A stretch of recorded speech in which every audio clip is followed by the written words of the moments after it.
Le concept de QI, quotient intellectuel, est encore mystérieux pour beaucoup de parents.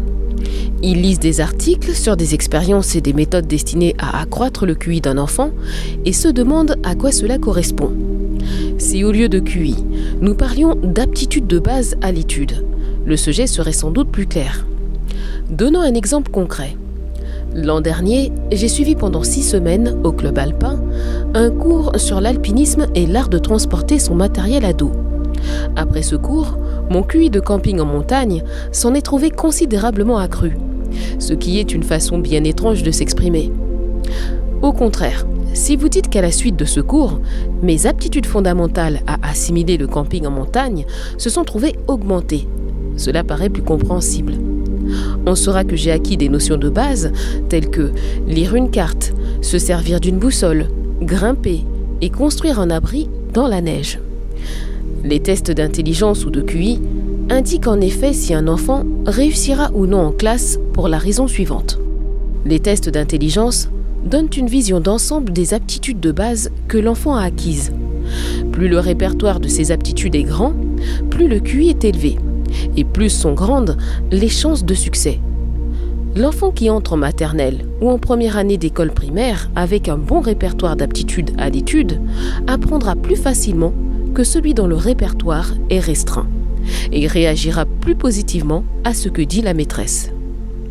Ainsi, celui qui dispose d'un plus grand répertoire d'aptitudes de base à l'étude et par conséquent d'un QI plus élevé est le plus susceptible de réussir dans les activités scolaires ainsi que dans la vie.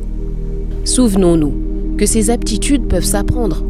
C'est pourquoi le but de ce chapitre est d'expliquer comment vous pouvez les enseigner à votre enfant d'âge préscolaire afin qu'il ait le meilleur départ possible dans la vie. Depuis longtemps déjà, médecins et psychologues travaillant sur des enfants savent que les 5 premières années sont les plus importantes pour leur développement affectif puisque ces années façonnent les structures de leur personnalité d'adulte.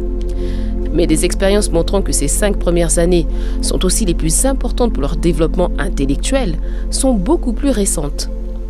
Parce qu'il est possible de faire sur les animaux des expériences beaucoup plus poussées que sur les humains, il existe maintenant une masse de résultats scientifiques qui démontrent les effets de la stimulation reçue pendant la première période de la vie sur le comportement adulte d'animaux aussi divers que les chiens, les chats, les singes, les canards et les oiseaux. De nombreuses expériences ont montré que lorsqu'on fournit aux animaux des stimulations pendant le premier âge, ils se développent plus rapidement et deviennent plus intelligents que ceux qui ont été moins soumis à ces stimulations.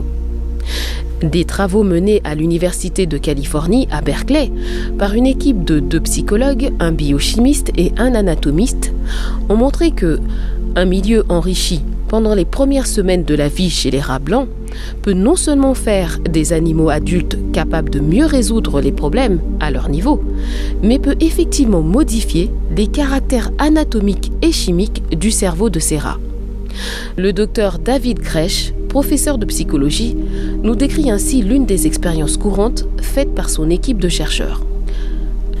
À l'âge du sevrage, on sépare 12 paires de rats jumeaux. On en place 12 dans un milieu actif et propre à les éveiller, tandis que chaque frère jumeau est placé dans un milieu aussi peu stimulant que possible. Les 12 rats élevés en milieu privilégié vivent ensemble dans une vaste cage grillagée, dans un laboratoire bien éclairé, bruyant et occupé par beaucoup de monde. La cage est équipée d'échelles de roues et autres jouets éducatifs pour rats. Pendant 30 minutes tous les jours, on les fait sortir et on les laisse explorer un territoire nouveau. À mesure que les rats vieillissent, on leur donne de nouvelles tâches à accomplir, qu'on récompense en donnant des morceaux de sucre. On continue ce programme d'entraînement éducatif pendant 80 jours. Pendant que ces animaux connaissent ce milieu de choix, chacun des rats condamnés à la pauvreté intellectuelle vit isolé, dans une petite cage située dans une pièce tranquille et peu éclairée. Son gardien ne le sort presque jamais, ne lui fait jamais explorer de nouveaux endroits, ni surmonter des difficultés, ni jouer avec d'autres rats.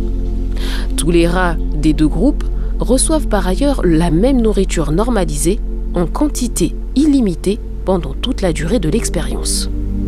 Des tests effectués ensuite ont montré que ceux qui avaient reçu très tôt des stimulations intellectuelles étaient plus intelligents et pouvaient surmonter plus facilement les difficultés que leurs jumeaux non soumis à ces stimulations. On étudia ensuite la cervelle de ces rats. Cette expérience, répétée des douzaines de fois dans les mêmes conditions, montra que pendant son séjour en milieu éducatif enrichi, le cerveau du rat augmentait de volume et de poids par rapport à celui de son frère. Le cortex cérébral présentait un nombre accru de cellules de certains types et comportait plus de connexions intercellulaires que le cerveau des rats non stimulés. D'importantes transformations chimiques se produisent aussi. On trouva une plus grande quantité de deux importantes enzymes dans le cerveau des rats stimulés. Le docteur Kresch commente ainsi cette expérience. Nous avons démontré que ces changements structuraux et chimiques sont le signe d'un cerveau en bonne santé. Nous avons créé des animaux supérieurs, plus habiles à résoudre les problèmes. Des expériences faites à l'échelon humain confirment le fait que la stimulation ou le manque de stimulation pendant les premières années de la vie a un effet important sur le comportement et l'intelligence. Le docteur Benjamin Bloom, professeur de psychologie à l'Université de Chicago, a analysé une masse de résultats expérimentaux qui montrent que les enfants forment 50% de leur intelligence avant l'âge de 4 ans. Cela explique le fait que les enfants moins avantagés, de parents très humbles, ont effectivement un retard considérable dans leurs aptitudes intellectuelles, en entrant en fin de maternelle ou en première année d'école primaire, si on les compare aux enfants des classes moyennes. Et les enfants pauvres ne rattrapent jamais ce retard parce qu'ils ont manqué de stimulation pendant les premières années de leur vie.